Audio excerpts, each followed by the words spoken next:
Hello everyone, আসসালামু আলাইকুম। আশা করি আপনারা সকলে অনেক বেশি ভালো আছেন। বর্তমান সময়ে আপনি যদি একটি ফোন কিনতে চান তাহলে আপনাকে বেশ কিছু বিষয় কিন্তু বিবেচনা করতে হবে। আপনি যদি সেই বিষয়গুলো বিবেচনা করে একটি ফোন কিনেন তাহলে অবশ্যই আপনি সেই ফোনটি থেকে একটি ভালো পারফরম্যান্স পাবেন। যেমন আপনি সেই ফোনটি অনেক বেশি পুরাতন ফোন কিনছেন না তো? ফোনটির পারফরম্যান্স কেমন হবে সেই বিষয়ে আপনি জেনে নিচ্ছেন তো? তারপরে হচ্ছে ফোনটির স্পেসিফিকেশন কেমন সেই বিষয়ে আপনি জেনে নিচ্ছেন তো? এই বিষয়গুলো আপনাকে অবশ্যই জানা উচিত। আজকের ভিডিওতে আমি আপনাকে এমন কিছু ফোনের কথা বলবো যেই ফোনগুলো যদি আপনি বর্তমান সময়ে নেন তাহলে অবশ্যই ফোনগুলো থেকে ভালো কোনো পারফরমেন্স পাবেন না এবং সেই ফোনগুলো অনেকটাই পুরনো হয়ে গিয়েছে। সো বন্ধুরা, আজকের ভিডিওটি প্রথম থেকে শেষ পর্যন্ত কন্টিনিউ করতে থাকুন। ভিডিওটিতে প্রত্যেকটি অংশে রয়েছে আপনার জন্য অনেক গুরুত্বপূর্ণ ইনফরমেশন। সো বন্ধুরা, আজকের ভিডিওর সর্বশেষে আমি যে ফোনটির ব্যাপারে আমি আপনাকে জানাবো সেই ফোনটির ব্যাপারে জানলে আপনি অবশ্যই অবাক হয়ে যাবেন। সো ভাই লোক, ওয়েলকাম এগেইন। বর্তমান সময়ে আপনি যে ফোনগুলো নেবেন না সেই ফোনগুলোর মধ্যে সর্বপ্রথম যদি আমি রিয়েলমির কথা বলি তাহলে রিয়েলমির যে ফোনগুলো আপনি নেবেন না, Realme 9i, Realme Narzo 50 prime, Realme C31 এই ফোনগুলো কিনবেন না। কারণ হচ্ছে এই ফোনগুলো বর্তমান সময়ে এসে বেশ পুরনো হয়ে গিয়েছে এবং এই ফোনগুলোর পারফরমেন্স এবং কনফিগারেশন কিন্তু খুব বেশি ভালো না এবং এই ফোনগুলোর ইউজার রিভিউ কিন্তু এখন পর্যন্ত ভালো পাওয়া যায়নি। তাহলে রিয়েলমির কোন ফোনগুলো নেবেন? রিয়েলমির যে ফোনগুলো নেবেন সেই ফোনগুলোর নাম হচ্ছে Realme Narzo 50, Realme C55, Realme 10, তারপরে হচ্ছে রিয়েলমি 10 প্রো প্লাস যে ফোনটি রয়েছে সেই সাথে আরও একটি ফোন রয়েছে রিয়েলমির, সেটি হচ্ছে রিয়েলমি 9 স্পিড এডিশন। রিয়েলমির এই ফোনগুলো কিন্তু বর্তমানে আপনার জন্য ভালো ফোন এবং ভালো কনফিগারেশনের পাশাপাশি ফোনগুলোর ইউজার রিভিউ এখন পর্যন্ত ভালো পাওয়া গিয়েছে। আর সব থেকে ভালো বিষয় হচ্ছে রিয়েলমির ইউআই কিন্তু কোনো বাগ নেই, রিয়েলমির ইউআই কিন্তু অনেক ভালো। সো এই ফোনগুলো আপনি অবশ্যই একদম নিশ্চিন্তে নিতে পারেন। রেডমির কথা যদি বলি তাহলে রেডমির পাশাপাশি রেডমি কিন্তু চলে আসে। রেডমির বেশ কিছু ফোন আপনারা বর্তমান সময়ে নেবেন না। তার মধ্যে অন্যতম হচ্ছে Redmi note 10, Redmi note 10s। Redmi note 10 series নিয়ে কিন্তু বেশ কিছু আলোচনা রয়েছে।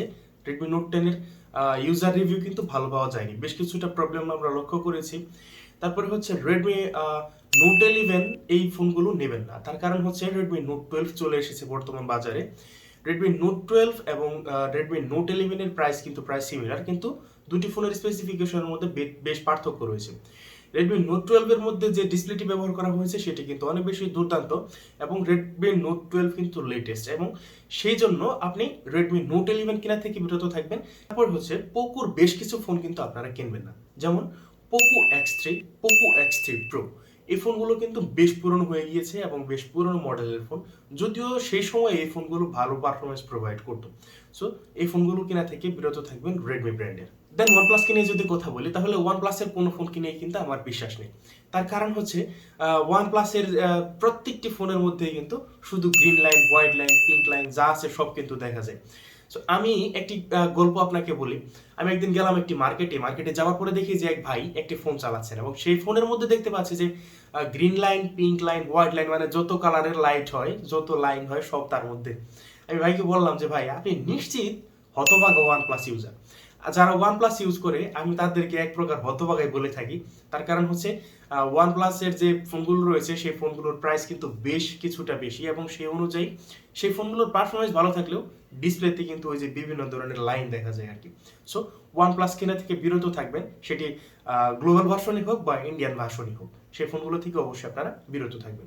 তারপর স্যামসাংকে নিয়ে যদি কথা বলি তাহলে স্যামসাং 2020 সাল থেকে 2022 সাল বা 2018 সাল থেকে 2022 সাল পর্যন্ত 30,000 টাকার মধ্যে যে ফোনগুলো দিত সেগুলো থেকে কিন্তু বেশ ভালো পারফরমেন্স পাওয়া যেত এবং বেশ ভালো কনফিগারেশনে তারা ফোনগুলো দিত।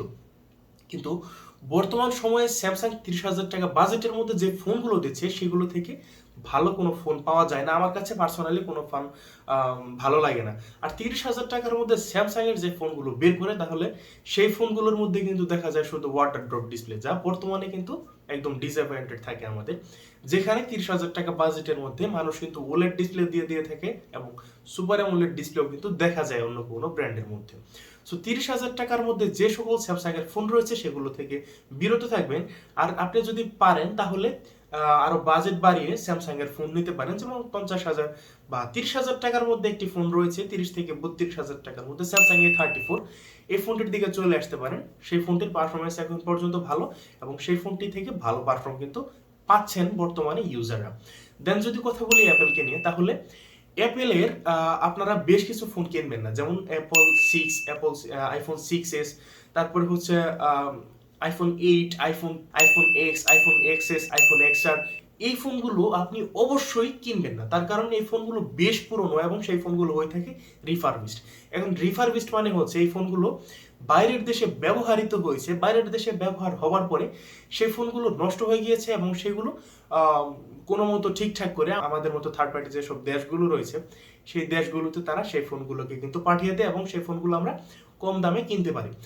এই ফোনগুলো যখন আমরা কিনি তখন সেই ফোনগুলো থেকে আমরা যে সকল সমস্যার সম্মুখীন হই তার মধ্যে অন্যতম হচ্ছে ডিসপ্লে থেকে আমরা জেনুইন আইফোনের যে পারফরমেন্স রয়েছে সেটি পাই না।